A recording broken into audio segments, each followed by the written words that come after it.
खूबसूरत सबज गांव, परिंदे चहचहाते, बच्चे हंसते खेलते, इसी गांव में रहता है। अमार सब्जी लेने बाजार जाता है।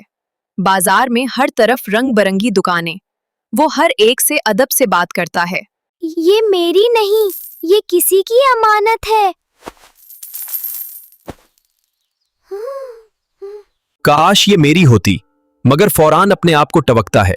नबी सल्लल्लाहु अलैहि वसल्लम ने फरमाया कि अमानत लुटाना ईमान की निशानी है।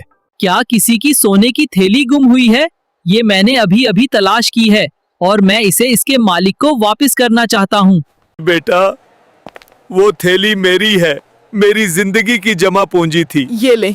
ये थैली आपकी ही है। मैंने सिर्फ अपनी जिम्मेदारी पूरी की है। अल्लाह सब देखता है। बेटा, तुमने हमारा और इस्लाम का सर फख्र से बुलंद कर दिया।